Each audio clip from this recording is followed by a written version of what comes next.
Present continuous. चलिए पहले चित्र बनाइए, समझाते हैं। स्ट्रक्चर तो पता है, is am are plus verb four, मतलब यहाँ क्या लिखा हुआ है, प्रेजेंट पार्टिसिपल। चलिए चित्र, और इस पिक्चर को समझना है थोड़ा सा, तो समझने पे ध्यान दिया जाए।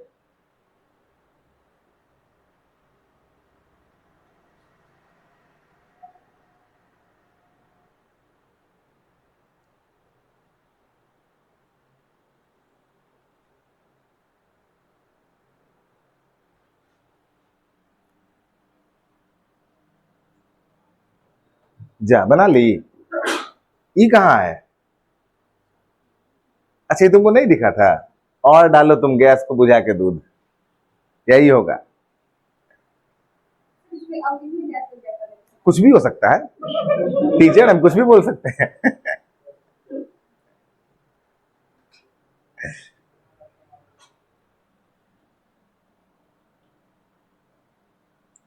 चलो हो गया, चलो समझिए, होगा समझिए इसका, इस जरा ग्राफ को समझिएगा। बहुत यहाँ पे इस ग्राफ से बहुत फायदा होगा समझने में। मतलब एक्शन ऐसा होना चाहिए कि एक्शन का कुछ हिस्सा कंप्लीट हो गया है और कुछ हिस्सा कंप्लीट होने वाला है। मतलब आप उस एक्शन को कुछ हिस्सा कंप्लीट होने के बाद देख रहे हो, या वहां पे कोई घटना हुआ है, तो उसको क्या कहा जाएगा, कंटिन्यूअस। कंटिन्यूअस होने के लिए बीच में एक ब्लॉकेज बड़ा जरूरी है, ताकि पता चले कि इसके पहले भी हो रहा था और इसके आगे भी होने वाला है, इसी को कंटिन्यूअस कहा जाएगा।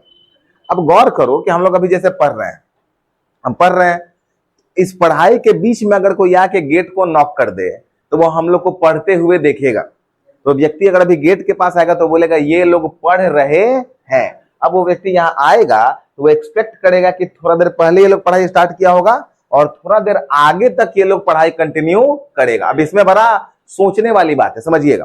जैसे अभी अगर समय आपका हो रहा है, ध्यान अगर देखा जाए, अगर समय हमारे पास हो गया 12:34, ठीक है, 12:34 समय हुआ, व्यक्ति अगर अभी गेट नॉक करेगा तो ये एक्सपेक्ट करेगा कि ये लोग 12 बजे से पढ़ रहे होंगे, 1 बजे तक पढ़ेंगे, ये एक्सपेक्टेशन है। ध्यान से देखा जाएगा, अगर 1 बजे तक हम लोग नहीं गेट को ओपन किए तो 1:15 तक इंतजार करेगा, 1:15 में नहीं ओपन की तो 1:30 बजे तक वेट करेगा, 1:30 बजे ओपन नहीं करेंगे तो बना के नॉक करके पूछेगा कि खसक उसक गए हैं का, छोड़ दीजिए बच्चा सबको मर दे। क्योंकि कंटिन्यूअस का एक मतलब होता है कि एक टाइम आपके दिमाग में क्या है, कैलकुलेटेड है कि उतना देर ये काम चलना चाहिए, और इसी को कहते हैं कंटिन्यूअस। इसीलिए कंटिन्यूअस में समय देने की आवश्यकता नहीं होती है। क्यों किसी कंटिन्यूअस में समय नहीं देते हैं? क्योंकि हम लोग ऑलरेडी कैलकुलेटेड रहते हैं कि काम कितना देर चलेगा, तो लिखने की आवश्यकता नहीं है, हमेशा माइंड में रखा जाए। ये ध्यान से देखा जाएगा। अब देखिए, अब ये कंटिन्यूटी का बहुत बड़ा मूल कारण है, ये जो व्यक्ति बीच में आया है वही कहेगा कि हम लोग पढ़ रहे हैं। इस पॉइंट को बउआ जी, इस पॉइंट को नाउ कह सकते हैं कि नहीं? नाउ मतलब क्या होता है, देखो किसी एक पॉइंट को दिखाते हैं। अच्छा, जब इसको नाउ कह सकते हैं तो इसको दिस टाइम भी कह सकते हैं, इस समय दिस टाइम कह सकते हैं, इसको कह सकते हैं at this moment. At this moment का मतलब बउआ जी इस समय या अब। अच्छा, इसको कह सकते हैं एट प्रेजेंट, ये भी तो कह सकते हैं ना। ध्यान दीजिएगा, सबका अर्थ एक ही आएगा, सबका अर्थ आएगा इस समय, ठीक है। और एट प्रेजेंट कह सकते हैं, इसको प्रेजेंटली भी कह सकते हैं, ठीक है। अच्छा, दिस टाइम की जगह इसको एट दिस टाइम भी कह सकते हैं। मतलब अगर कोई ऐसा शब्द अगर वाक्य में है जिसका सेंस अब या इस समय आ रहा है, तो वाक्य किस टेंस में होना चाहिए? प्रेजेंट कंटिन्यूअस टेंस में होना चाहिए। समझिए कि लेखक क्या चाहता है कि प्रेजेंट कंटिन्यूअस में लिखा जाए। गया? तो इमेज बना लिए हैं, ये ऐसे नहीं लिखना है, ठीक है। इमेज बना लिए हैं, अब लिखिएगा इसका rule 1। Rule 1, something that is happening now oblique around now. Rule 1, something that is happening now oblique around now.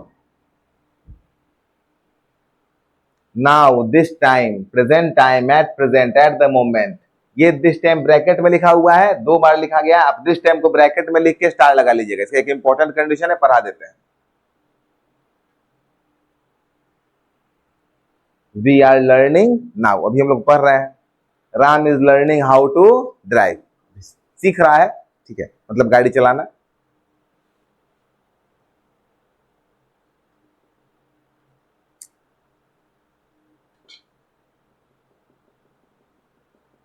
अब अगर राम गाड़ी चलाना सीख रहा है तो एक एक्सपेक्टेड टाइम बताइए कि कितना समय राम को लगना चाहिए लीगली।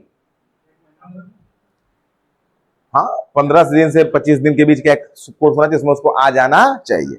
अब 2021 में मिले तो बोला सीखिए रहे, 2023 में मिले बोला सीखिए रहे, बोला जिंदगी भर सीखोगे तुम, बोला तुम्हारा कुछ होने वाला नहीं, क्योंकि एक निश्चित समय हमारे दिमाग में क्या है, कैलकुलेटेड है। तो something that is happening now, अगर ऐसे शब्द वाक्य में है, मतलब लेखक चाहता है कि हम कंटिन्यूअस टेंस में वाक्य को रखें। हो गया, रूल 1 कंप्लीट है, वर्ड्स ध्यान में होने चाहिए। ठीक है, रूल 2, इसमें समय नहीं लेंगे क्योंकि ये ऑलरेडी पढ़ा चुके हैं। जब प्लानिंग दिखाना होता है भविष्य में तो कौन सा टेंस लगता है, प्रेजेंट कंटिन्यूअस, कल बताए थे, ध्यान में है, बस सीधा लिख लेना है, नियर फ्यूचर प्लान्ड एक्शन।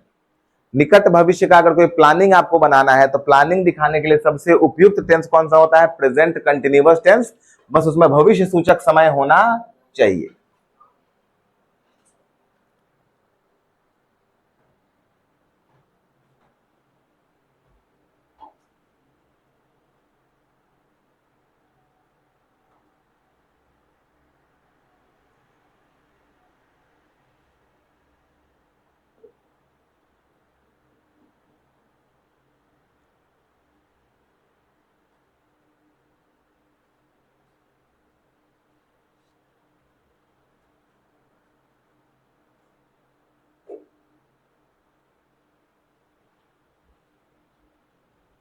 चलो बढ़िया,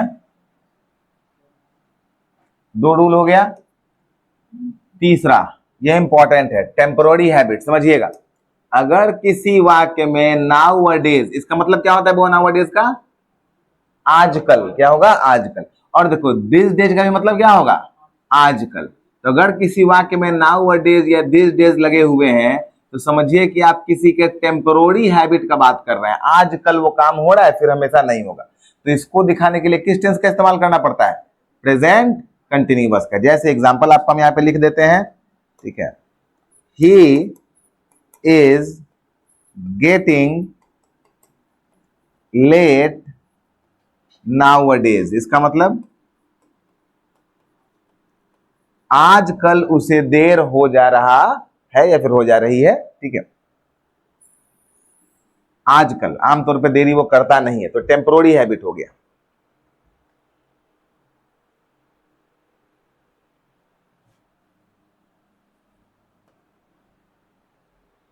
नाउअडेज,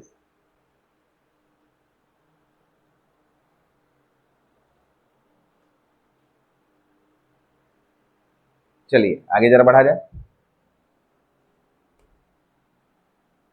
कितने यूजेज हो गए, 3।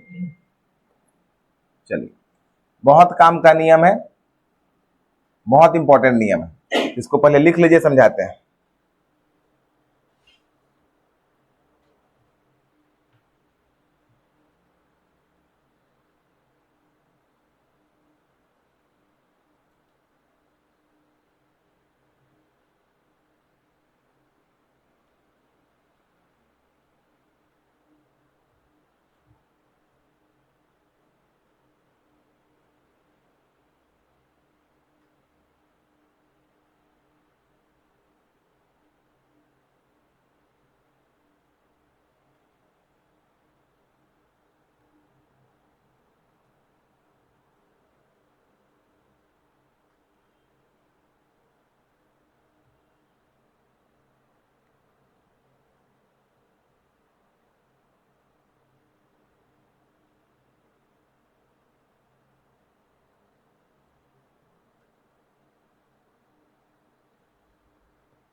हो गया, चलिए समझा जाए।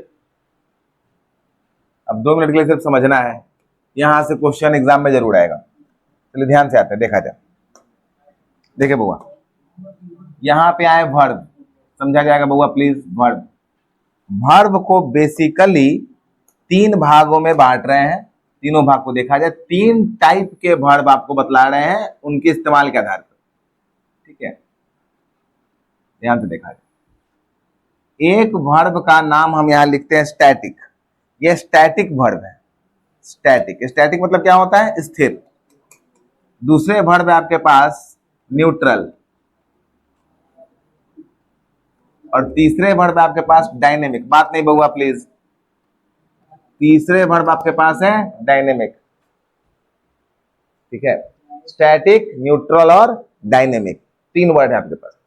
अब पहले इनको देखा जाए। न्यूट्रल वर्ब वो है जिसको आप लोग जनरल वर्ब मानते हैं, जो बिल्कुल जनरल है, मतलब इनको सभी जगह आप इस्तेमाल कर सकते हैं। जो जनरल वर्ब आप जानते हैं, ईट, स्लीप, गो, प्ले, राइट, थिंक, सब ये हो गया जनरल।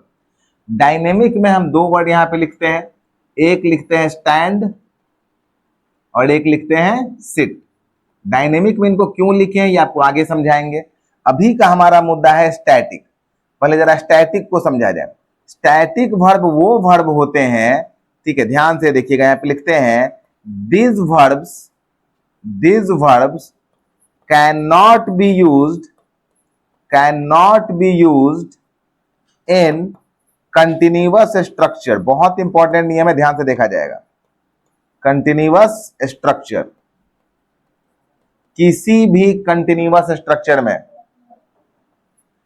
किसी भी, या तो प्रेजेंट कंटिन्यूअस हो, या पास्ट कंटिन्यूअस हो, या फ्यूचर कंटिन्यूअस हो, या फिर परफेक्ट कंटिन्यूअस हो, कंटिन्यूअस आ जाएगा तो इन वर्ब को आप कंटिन्यूअस स्ट्रक्चर में इस्तेमाल नहीं कर सकते हैं। This verbs can not be used in continuous structure. जैसे एक वर्ड आपको दे दिया गया यहां पे, मानिए लाइक।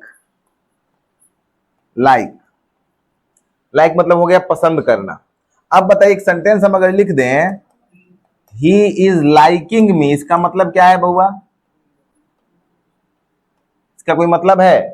कोई मतलब नहीं हो रहा है। इसका मतलब आप ग्राफ देखे हुए हैं, ग्राफ से जरा मैच कीजिए तो आधा पसंद किया है, आधा पसंद करना बाकी है। ऐसा कौन पसंद करता है जी किसी को? या तो पसंद करेगा तो पसंद करेगा, नहीं तो नहीं करेगा।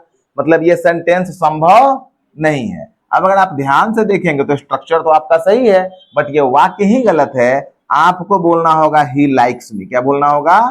He likes me. सीधा पसंद करेगा तो ही लाइक्स मी, नहीं तो he does not like me. आप इसको कंटिन्यूअस स्ट्रक्चर में लिख नहीं सकते हैं। तो एक और वर्ड हम आपको यहाँ पे दे दिए। हमने एक वर्ड आपको दे दिया, मानो एक वर्ड आपको दिया गया नो। नो एक वर्ब है। नो को अगर आप सेंटेंस में एक ऐसा लिख दें, आई एम नोइंग यू, इसका मतलब मैं आपको जान रहा हूं। इसका क्या मतलब होता है जी? मतलब आधा जाने हैं, आधा जानना बाकी है। कहां तक जाने हैं जी? सामने वाले पूछे कहां तक जाने हैं जी? गर्दन तक जाने हैं, कमर तक जाने हैं, सीना तक जाने, कहां तक जाने हैं? ऐसा थोड़ी होने वाला है। ये वाक्य क्या है? गलत है, ये नहीं हो सकता है। जब ये कंटिन्यूअस में संभव नहीं है तो कहां जाएगा? इंडिफिनिट में। क्या लिखेंगे? I know you. ध्यान से चीजों को देखा जाएगा।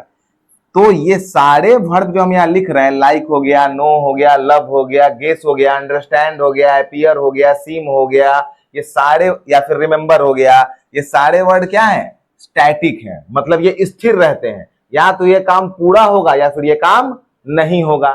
आप चाहेंगे आधा हो जाए तो ये काम आधा होने वाला नहीं है।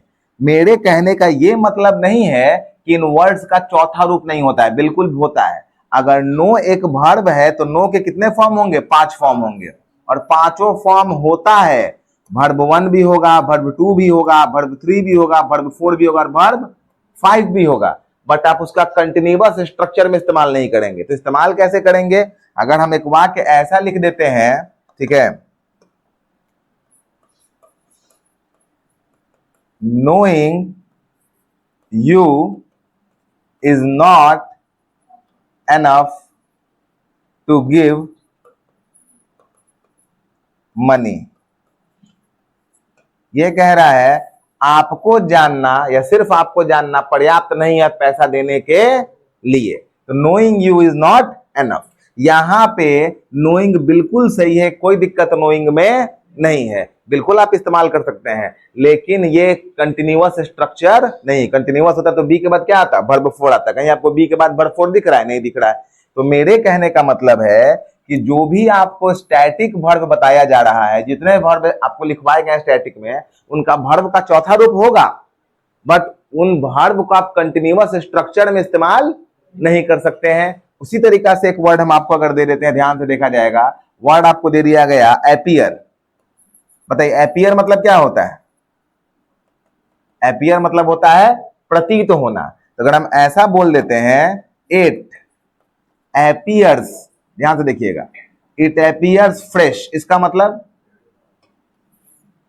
ठीक है, इट एपियर्स फ्रेश, मार्केट में आप कुछ खरीदने गए और आपको फ्रेश लगा देख के, तो बोलेंगे फ्रेश लग रहा है। तो फ्रेश लग रहा है, बट इंग्लिश क्या लिखिएगा? It appears fresh. हिंदी में क्या बोले हैं? रहा है, बट इंग्लिश में क्या लिखेंगे? एपियर्स। और अगर कोई महान आत्मा इसको ऐसा लिख दे, इट इज एपियरिंग फ्रेश, पता है इसका मतलब क्या हो गया? ग्राफ से जरा मैच कीजिएगा, मतलब आधा फ्रेश लग रहा है, आधा फ्रेश नहीं लग रहा, मारेगा सामने वाला पकड़ के। या तो फ्रेश बोलिए या फ्रेश मत बोलिए, ऐसा थोड़ी बोलेंगे कि आधा फ्रेश 10 मिनट बाद खराब हो जाएगा। ये तो वो बात हो गया भाई जी, सेव जल्दी जल्दी ले लीजिए, बस लीजिएगा, खराब हो गया, ये तो थोड़ी होता है, ऐसा नहीं होता है। इसीलिए ये सेंटेंस सही और ये सेंटेंस क्या हो जाएगा? गलत हो जाएगा। इसका ये मतलब नहीं है कि अपीयरिंग वर्ड नहीं होता है, अपीयरिंग वर्ड होता है। अगर हम किसी व्यक्ति को लिखते हैं he is an appearing candidate, इसका मतलब क्या होता है बउआ? कभी सुने ये वर्ड अपीयरिंग कैंडिडेट? जो एग्जाम देने वाला है, जो एग्जाम में उस साल बैठने वाला उस व्यक्ति को क्या कहा जाता है? Appearing candidate. जैसे आप जिस साल 10th देने वाले थे, आप 10th के क्या थे? Appearing candidate. 12th के क्या होंगे? Appearing candidate. तो अपीयरिंग वर्ड तो होता है, बट इसका कंटिन्यूअस स्ट्रक्चर में इस्तेमाल नहीं करेंगे। ये बड़ा इंपॉर्टेंट चीज है, क्योंकि वर्ब के नियमों के साथ हम लोग, ठीक है, दाएं बाएं कर रहे हैं। स्टैटिक वर्ब जितने होंगे उनको आप कंटिन्यूअस स्ट्रक्चर में लिख नहीं सकते हैं, लिखिएगा तो आपका नंबर कट जाएगा। इसीलिए आपको यहाँ पे लिखवाए गए हैं ये जितने भी वर्ड आप यहाँ दिख रहे हैं, see, feel, hear, smell, know, think, understand, guess, suppose, appear, remember, forget, hope, care, seem, like, want, hate, wish. इसमें एक और वर्ड है डाई, अगर लिखे होंगे तो जोड़ लीजिएगा, DIE, डाई, बड़ा इंपॉर्टेंट वर्ड है वो, डाई, ठीक है, डाई। मरना, इसे थोड़े मर रहा है, मर रहा है मतलब आधा मरा है, आधा जिंदा है, और आप खड़ा होकर इंतजार कर रहे, मरा नहीं हो, अभी तक जिंदे। पागल आदमी, ऐसा ऐसा थोड़ी होता है। या तो व्यक्ति जिंदा होगा या व्यक्ति क्या हो जाएगा? मर जाएगा। आप बोलेंगे मर रहा है, मर रहा है मतलब देखो अभी मर रहा है, क्या कर रहा है रे? अरे देखो कौन है ये देशभक्त आदमी? अरे बर्बाद लड़का सब, दुन्नो का दुन्नो। ऐसे तो नर्क तुम लोग का फिक्स है, अब क्या चाहते हैं? VIP गेट से एंट्री मिले वहां पे? चलो ध्यान से देखिए, तो इनका इस्तेमाल कंटिन्यूअस स्ट्रक्चर में नहीं होता, ये तो आप समझ गए हैं। इसलिए इनको कंटिन्यूअस स्ट्रक्चर में कभी नहीं लिखेंगे, इंडिफिनिट में लिखेंगे, ठीक है। वही पॉइंट यहाँ पे लिख दिया गया है, this words can not be used with continuous structure, ठीक है। चलिए हल्का सा एग्जांपल का बस इसका फोटो ले लीजिए ताकि समझ में आ जाए, आगे उसका इस्तेमाल करेंगे, स्टैटिक, न्यूट्रल और डायनेमिक का। बाकी ईट, स्लीप, रन, ये सब क्या होते हैं? जनरल होते हैं, आप सब जगह इस्तेमाल कीजिए। एग्जाम्पल यहां तक लिख लेना, ही इज लाइकिंग मी गलत हो जाएगा, ही लाइक्स मी सही हो जाएगा।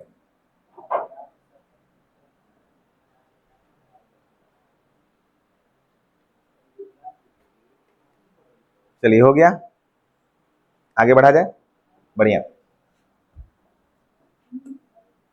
अब देखिए, अभी कहानी आधा था, पूछ क्या पूछना है तीनों? अच्छा बात कितना है रे तुम लोगों के पास? तुम रे पापी जब से आए बातें के ले जा रहे, अरे हम ना बात करेंगे उससे, ठीक है। हाँ तुमरे पापी, अरे इधर देखो, अब हम पूछेंगे, ऐसे गर्दन झुकाएगा जिसे सारा नहीं होता है, यहीं से सभ्यता स्टार्ट होता है। इधर देखो पहले, क्या कष्ट है। तब काहे बेहाया की तरह कभी 180 डिग्री पे घूमता है, कभी 60 डिग्री पे घूमता है, कभी 90 डिग्री पे घूमता है। हाँ? अब देखो ऐसे तो दोस्त हंस रहा है, ऐसे दोस्त रखता है, ऐसे दुश्मन है, बात मत किया करो इस सबसे। अब बताओ क्या पूछना था? कौन सा फोटो? तुम लिख ही नहीं रहा है, तब फोटो का क्या करेगा? एक होता है खत्म, एक होता है शुद्ध खत्म। अरे वहां खत्म था, धन्यवाद। ठीक है, चलो अब आते हैं यहाँ। अब रुको, अब इसमें इंपॉर्टेंट बात, अब जो फोटो खींचे है वो समझे। कुछ वर्ड पे स्टार लगाओ। जैसे यहाँ पे पहला वर्ड है फील, फील पे स्टार लगाना बहुत इंपॉर्टेंट है। दूसरा वर्ड आपके पास है थिंक, इस पे स्टार लगाना बहुत इंपॉर्टेंट है। ये वो इंपॉर्टेंट वर्ड है जिनको अलग से पढ़ाना बहुत जरूरी है। ठीक है, अगला वर्ड है आपके पास नहीं, डाई, डाई डी आई, जो लास्ट में लिखा है उस पर स्टार लगाइए। ये वर्ड्स बहुत इंपॉर्टेंट है जो आपको परेशान करेंगे, क्योंकि हम ये बोले कि इनका कंटिन्यूअस में इस्तेमाल नहीं होता, और आप इनका कंटिन्यूअस में इस्तेमाल देखोगे। आई एम थिंकिंग कितना बार लोग देखा होगा, आई एम फीलिंग कितना बार लोग देखा होगा, तो इनको समझना बड़ा जरूरी है। ठीक है, अब इनको थोड़ा अलग से पढ़ा जाएगा। ठीक है, चलिए पहले अब आते हैं कंडीशंस ऑफ फील। देखिए वर्ड हमारे पास है फील। अब देखो, फील का मतलब होता है महसूस करना। जरा ध्यान से इस बात को समझा जाएगा। फील का मतलब आपका हो जाएगा महसूस करना, लेकिन इसको हम दो तरीका से लिखते हैं। ठीक है, फील का इस्तेमाल दो व्यू में करते हैं। एक फील आपका होता है स्किन से, और एक फील आपका होता है माइंड से। ठीक है, तो अगर फील आप स्किन से करोगे बउआ जी, स्किन मतलब त्वचा, और दूसरा फील आप करोगे माइंड से, तो जब आप माइंड से फील करोगे तो आप यहां पे कंटिन्यूअस स्ट्रक्चर दे सकते हो, कोई दिक्कत हमको नहीं। और जब आप स्किन से महसूस करोगे तो आप यहां कंटिन्यूअस स्ट्रक्चर नहीं दोगे तो वहां के क्या हो जाएगा, गलत हो जाएगा। इसीलिए अगर कोई व्यक्ति ऐसा सेंटेंस लिखता है, ध्यान से वाक्य को देखा जाए, अगर कोई व्यक्ति ऐसा वाक्य लिखता है, आई एम फीलिंग कंफर्टेबल। अब देखिए, ये तो माइंड से जा रहा है। कंफर्टेबल कैसे फील होता है, माइंड से फील होता है, आपके त्वचा से फील नहीं होता है। आप सोचिए कि अगर आपके घर, आपको कहीं जाना है और दो गाड़ी वहां पे लगा हुआ है, एक तो लग्जरियस गाड़ी लगा हुआ है जिसमें एसी ओसी सब है, लेकिन आपको अपने पिताजी के साथ बैठ के जाना है, और दूसरा गाड़ी में एसी नहीं है लेकिन आपका 4 दोस्त बैठा हुआ है। आप बोलेंगे एसी गए हो तेल लेने, बैठेंगे दोस्त के साथ, क्योंकि आप वहां पे क्या फील कर रहे हैं, कंफर्टेबल। अगर आपको पिताजी के साथ बैठा दिया जाए तो उस एसी भी आपको चुभेगा, आप मुंह फुला के ऐसे लगा के बैठे रहेगा, ठीक है एसी तो है लेकिन ठीक है कोई बात नहीं, आप वहां कंफर्टेबल फील नहीं कीजिएगा। ये माइंड का चीज है। लेकिन ठंडी कैसे लगता है बुआ, माइंड से कि त्वचा से, स्किन से लगता है। ठंडी माइंड से लगेगा तो अभी गर्मी है, सोचो कि हमको ठंडी लग रहा है। ठीक है, तो यार दाएं बाएं हो जाएगा आदमी। तो अगर कोई व्यक्ति ऐसा लिख दे, ध्यान से देखिए बउआ, कोई अगर व्यक्ति लिख दे आई एम फीलिंग कोल्ड, ये वाक्य क्या है, गलत है। आई एम फीलिंग कोल्ड ये वाक्य क्या हो जाएगा बउआ जी, गलत। इसको सुधारने का तरीका क्या है, जब कंटिन्यूअस में नहीं होगा तो कहां होगा, इंडिफिनिट में होगा, और इंडिफिनिट में इसको क्या लिखा जाएगा, वेरी गुड। ठंडी लग रहा है, और लगाओ रहा है रही है, ठंडी लग रहा है का इंग्लिश क्या होता है, आई फील कोल्ड। जी बोले थे ना कि रहा है, रही है, ता है, ती है, एक खास समय तक काम करेगा, उस समय के बाद ये काम करना बंद कर देगा। ठीक है, तो ठंडी लग रहा है, आई फील कोल्ड, लेकिन अगर कुछ दिमाग से होगा तो वहां पे क्या लग जाएगा, फीलिंग। इसीलिए आप फेसबुक पे देखते हो तो लिखता है फीलिंग पॉजिटिव, ठीक है, फीलिंग ब्लेस्ड, वो सारा क्या होता है, दिमाग वाला होता है। लिख लिया जाएगा।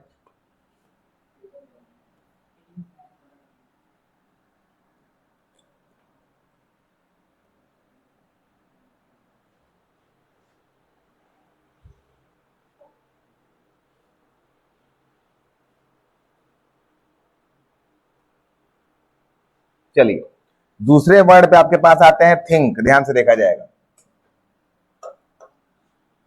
अगला वर्ड हमारे पास है थिंक। अच्छा, थिंक का अर्थ क्या होता है बउआ जी, सोचना। बहुत अच्छा। थिंक को भी दो भाग में तोड़ते हैं, ध्यान से देखा जाएगा। थिंक दो चीजों को दिखाता है। थिंक एक आपका दिखाता है प्रोसेस ऑफ माइंड। दिमाग अगर कोई काम कर रहा है तो उस काम को हम क्या कहते हैं, थिंक, सोच रहे हैं, उस बारे में विचार कर रहे हैं। जैसे अगर आप कोई सवाल बना रहे हो और कोई आपको 2 क्वेश्चन दिया है, आप उस पर सोच रहे हो, तो कोई बोलेगा भाई बन गया, बोले को सोच रहे हैं, right now I am thinking, तो दिमाग अभी आपका प्रोसेस में है, लगा हुआ है।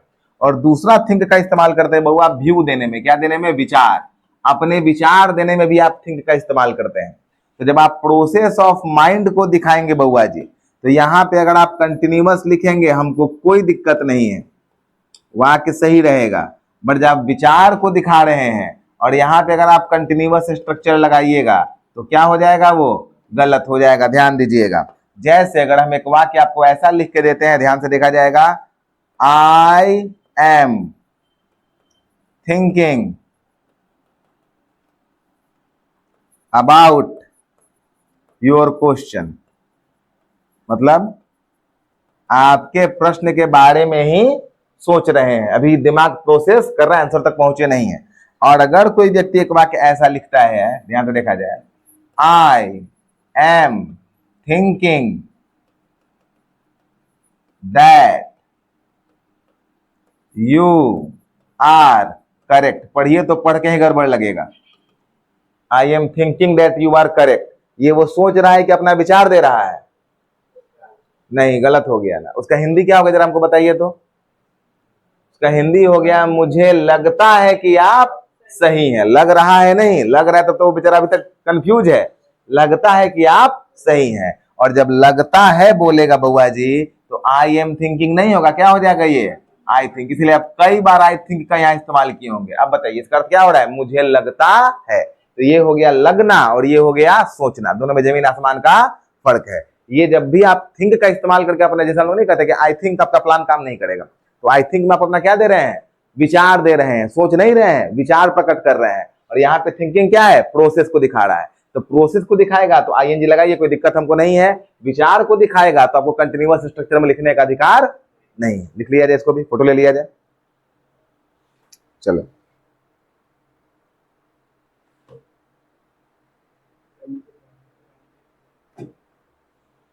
ले लिए फोटो,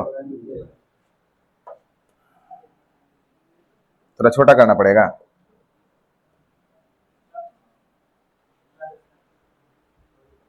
चलो हुआ। अगला वर्ड कौन सा था, डाई। जरा डाई के कहानी को देखा जाए। चलो, एक वर्ड यहां लिखा गया डाई। डाई मतलब क्या होता है, मरना। सेम कंडीशन अगर डाई पे लिया जाए, ध्यान से देखा जाएगा, तो डाई को दो रूप में यहां से बांट दिया गया। अब डाई का दो अर्थ होता है। एक डाई आपको दिखाता है मरना, मतलब एंड ऑफ लाइफ। यहां पे क्या लिखते हैं, एंड ऑफ लाइफ। जब किसी का जीवन समाप्त होगा तो वहां पे डाई का इस्तेमाल होगा। और दूसरा डाई वो दिखाता है ईगरनेस। ईगरनेस समझते हैं, ईगरनेस, बहुत इच्छा जब होता है, बहुत तीव्र इच्छा किसी चीज का होता है तो क्या होता है, वहां पे डाई होता है। जैसे he is dying to meet you, वो आपसे मिलने के लिए मरा जा रहा है। तो मर थोड़ी रहा है जी, ऐसा थोड़ी कि नहीं जाएगा तो गला काट लेगा, ऐसा नहीं है। बहुत ईगर है, बहुत इच्छुक है आपसे मिलने के लिए। ठीक है, ध्यान से। तो एंड ऑफ लाइफ को जब आप दिखाएंगे तो यहाँ पे कंटिन्यूअस स्ट्रक्चर का इस्तेमाल नहीं करेंगे, लेकिन ईगरनेस को दिखलाएंगे तो कंटिन्यूअस स्ट्रक्चर का इस्तेमाल करेंगे। अगर किसी व्यक्ति को लिख दिया गया ही इज डाइंग, तो भाई साहब बड़ा दिक्कत का बात है। वो मर रहा है, आप वहां खड़े होकर मजा ले रहे हैं, आप मतलब बूचर किस्म के आदमी है जी, ये तो बड़ा नहीं होता है, पाश्विक प्रवृत्ति हो गया, मानवता रही नहीं गया है। तो ये गलत हो जाएगा। या तो आपको लिखना पड़ेगा ही इज डेड, या तो वो निकल गया, आप यहां लिखेंगे ही इज डेड। या दूसरा, आप अगर जीवित होगा तो क्या लिखेंगे, ही इज अलाइव। क्या लिखेंगे, ही इज अलाइव। आदमी का दो ही कंडीशन होगा, या किसी भी व्यक्ति, किसी भी जीव का, या तो वो डेड होगा या अलाइव होगा। मर रहा है ये बहुत खराब बात है। मर रहा है मतलब वो अभी क्या है, जीवित है। सोचो आप किसी को डॉक्टर के पास लेके जाओ, डॉक्टर को दिखाओ, डॉक्टर बोले ये तो मर रहे हैं, तो गुस्सा नहीं आएगा, तो चाचा आप क्या कर रहे हैं, आपके पास लाए किस लिए हैं, आप बंदे को बचाइएगा ना जी। तो इसीलिए उसको अभी जीवित है, आदमी कहता है कि अभी जिंदा है, अभी ये मरा नहीं है। लेकिन अगर थोड़ा सा इस वाक्य को हम चेंज कर दें, अगर हम ऐसा लिख दें, he is dying to meet you, इसका मतलब वह आपसे मिलने के लिए मरा जा रहा है। तो मर नहीं रहा है, ऐसा नहीं कि नहीं जाएगा साइनाइड खा लेगा, ऐसा नहीं है। वो आदमी क्या है, बहुत ज्यादा इच्छुक है, बहुत ज्यादा उसके पास ईगरनेस है। तो ये आप देखिएगा तो कंफ्यूज मत होइएगा, इसीलिए बताया कि इसका दो दो कंडीशन है। कंटिन्यूअस में हो भी सकता है, कंटिन्यूअस में नहीं भी हो सकता है। चलिए फोटो ले लिया जाए। ये वर्ड बहुत कंफ्यूजिंग है। इसीलिए सिर्फ सीधा लिखवा देना कि इनका कंटिन्यूअस में इस्तेमाल नहीं होता है अधूरा ज्ञान है, पूरा ज्ञान है कि किसका किसका कंटिन्यूअस में होता है इस्तेमाल, वो भी देख लिया जाए। हो गया बुआ? चलिए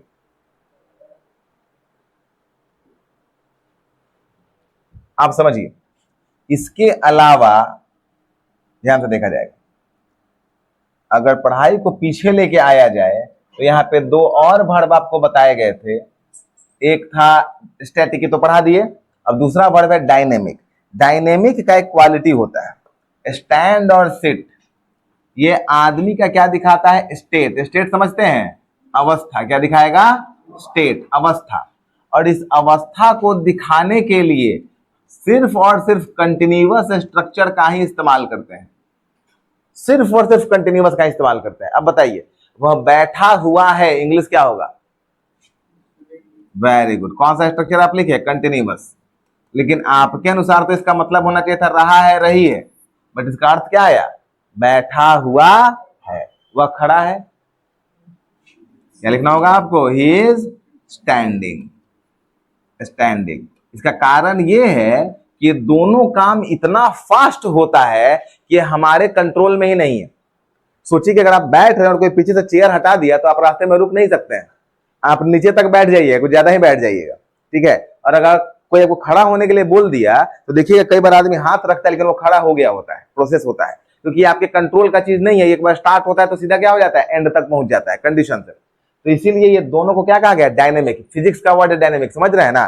जो बहुत तेजी से बदलता है वो क्या होता है? डायनेमिक। इसीलिए इसको हमेशा किसमें रखा जाता है? कंटिन्यूअस में, हमेशा चलते रहता है। तो याद रखा जाएगा, डायनेमिक वर्ब हमेशा कंटिन्यूअस में होंगे। जनरल तो दोनों में होते हैं, इंडिफिनिट में भी, कंटिन्यूअस में भी, परफेक्ट में भी। और स्टैटिक हमेशा किसमें होते हैं? इंडिफिनिट में होते हैं, कंटिन्यूअस में इनका इस्तेमाल नहीं होता है। जो एक्सेप्शनल कंडीशन है वो हम आपको अलग से लिखवा दिए, ठीक है। सबका अलग अलग यूज है। चलिए, अभी इसमें और एक्सेप्शंस बाकी हैं, बहुत सारे एक्सेप्शंस हैं, ठीक है, लेकिन रहने देते हैं, ठीक है, नेक्स्ट क्लास में देखा जाएगा। लेकिन थोड़ा ज्यादा स्लो पढ़ रहे हैं आप लोग, थोड़ा सा स्पीड बढ़ाना पड़ेगा, बढ़ा लिया जाएगा, कोई खास तनाव का बात नहीं है।